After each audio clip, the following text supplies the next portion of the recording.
गेल्या 4 वर्षांपासून निवडणुकीच्या सुनावणीवर तारीख पे तारीख सुरूच आहे। स्थानिक स्वराज्य संस्थांच्या निवडणुकांकडे सर्वपक्षीय कार्यकर्त्यांचं लक्ष लागलंय। सर्वोच्च न्यायालयामध्ये 22 जानेवारीला निवडणुकीच्या संदर्भात सुनावणी होणार असून न्यायालयाच्या निकालावर निवडणुकांचं भवितव्य अवलंबून आहे।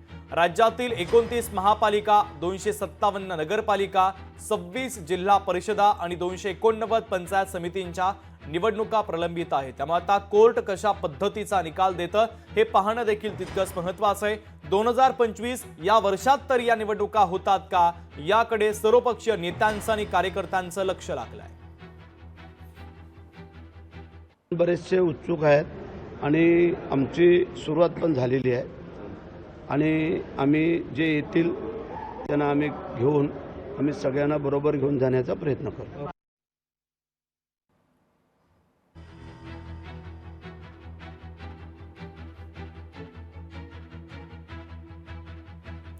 तर कोणत्या स्थानिक स्वराज्य संस्थांच्या निवडणुका प्रलंबित आहेत आपण पाहूयात।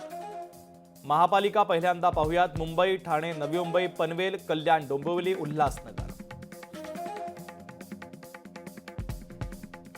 भिवंडी, निजामपूर, वसई विरार, मीरा भाईंदर, पुणे, पिंपरी चिंचवड, सोलापूर, कोल्हापूर, नाशिक, मालेगाव, अकोला, अमरावती, नागपूर, चंद्रपूर, छत्रपती संभाजीनगर, नांदेड, लातूर, परभणी या महापालिकांच्या निवडणुका प्रलंबित आहेत। जिल्हा परिषदा पाहूयात। रायगड, रत्नागिरी, सिंधुदुर्ग, नाशिक, जळगाव, अहमदनगर, पुणे, सातारा,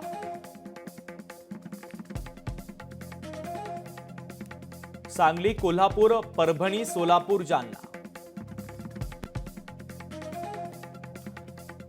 बीड, हिंगोली, नांदेड, धाराशिव या जिल्हा परिषदांच्या निवडणुका प्रलंबित आहेत।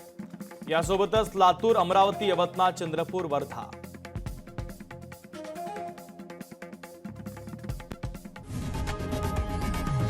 लोकशाही मराठी ऐका, पहा, जागरूक रहा।